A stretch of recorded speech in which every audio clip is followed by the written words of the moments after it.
உத்தரகாஷியில் ஏற்பட்ட பெரும் மேக வெடிப்பால் ஒரு கிராமமே மூழ்கிய சம்பவத்தில் இதுவரை 17 பேர் உயிரிழந்துள்ளதாக தகவல் வெளியாகியுள்ளது. உத்தரகாண்ட் மாநிலம் உத்தரகாஷி மாவட்டத்தில் தராளி பகுதியில் கனமழை காரணமாக திடீர் வெள்ளப்பெருக்கு ஏற்பட்டு அருகில் உள்ள குடியிருப்புகளை சூழ்ந்தது.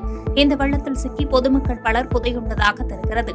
மேலும் திடீர் வெள்ளத்தில் 17 பேர் உயிரிழந்த நிலையில் மாயமானவர்களை தேடும் பணி தீவிரப்படுத்தப்பட்டுள்ளது. வெள்ளப்பெருக்கு ஏற்படும் வீடியோ காட்சியில் வெளியாகி அதிர்ச்சியை ஏற்படுத்தியுள்ள நிலையில் அனைவரும் நலமுடன் இருக்க இறைவனை பிரார்த்திப்பதாகவும் மீட்புக் குழுவினர் மீட்புப் பணிகளில் ஈடுபட்டுள்ளதாக அம்மாநில முதலமைச்சர் புஷ்கர் சிங் தாமி தெரிவித்துள்ளார்.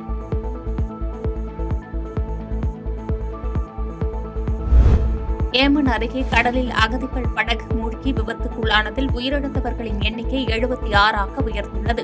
எத்தியோப்பியாவிலிருந்து ஏமனின் அப்யான் பகுதியை நோக்கி சுமார் 157 அகதிகளை சட்டவிரோதமாக ஏற்றி சென்று கொண்டிருந்த படகு ஒன்று கடந்த ஞாயிற்றுக்கிழமை கடலில் மூழ்கியது. தகவலின் பேரில் அங்கு விரைந்த மீட்புப் படையினர் விபத்து பகுதியிலிருந்து 32 பேர் மட்டுமே உயிருடன் மீட்ட நிலையில் உயிரிழந்த 50க்கும் மேற்பட்டோரின் உடல்களை மீட்டனர். இதைத் தொடர்ந்து மீதமுள்ளவர்களை தேடும் பணி தீவிரமடைந்த நிலையில் உயிரிழந்தோரின் எண்ணிக்கை தற்போது 76 உயர்ந்துள்ளது.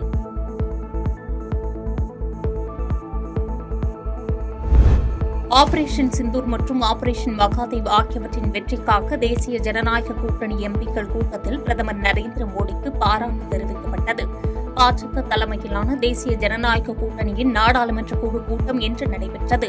பிரதமர் மோடி தலைமையில் நடைபெற்ற இந்த கூட்டத்தில் பாஜக கூட்டணியில் இடம்பெற்றுள்ள எம்பிக்கள் பங்கேற்ற நிலையில் பிரதமர் மோடிக்கு பாராட்டு தெரிவிக்கப்பட்டது. ஆபரேஷன் சிந்தூர் நடவடிக்கை மேற்கொண்ட பிரதமர் மோடிக்கு கூட்டணி கட்சி எம்பிக்கள் மாலை அணிவித்து பாராட்டு தெரிவித்தனர். மேலும் பாரத மாதாவுக்கு ஜெய், ஹரஹர மகாதேவ் என்று முழக்கம் எழுப்பி கூட்டணி கட்சி எம்பிக்கள் வாழ்த்து தெரிவித்தனர்.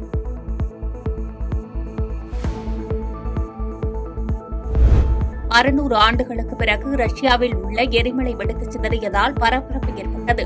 ரஷ்யாவின் கம்சட்கா தீபகற்பத்தில் உள்ள கிராஷென்னிகோவ் எரிமலை கடந்த 1463 ஆண்டு வெடித்து சிதறியது. இந்நிலையில் ரஷ்யாவில் கடந்த வாரம் 7.0 ரிக்டர் என்ற அளவில் பயங்கர நிலநடுக்கம் ஏற்பட்டது. 600 ஆண்டுகளுக்கு பிறகு எரிமலை வெடித்து சிதறிய நிலையில் பயங்கர நிலநடுக்கத்தின் தாக்கத்தாலே வெடித்திருக்கலாம் என்று விஞ்ஞானிகள் தெரிவித்துள்ளனர். மேலும் மக்கள் வசிக்காத பகுதி என்பதால் பெரிய அளவிலான பாதிப்பு இல்லை என்று அந்நாட்டு அரசு விளக்கமளித்துள்ளது. செய்திகளை உடனுக்குடன் தெரிந்து கொள்ள கீழ்கண்ட கேபிள் மற்றும் டிடிஎச் நெட்வொர்க்குகளில் எம்நாடு செய்தி தொலைக்காட்சியை காணுங்கள். பாதகம் செய்பவரை கண்டால் நாம் பயம் கொள்ளலாகாது பாப்பா. மோதி மிதித்துவிடு பாப்பா, அவர் முகத்தில் உமிழ்ந்துவிடு பாப்பா. அண்மை செய்திகளை உடனுக்குடன் தெரிந்து கொள்ள இணைந்திருங்கள் எம்நாடு தொலைக்காட்சியுடன்.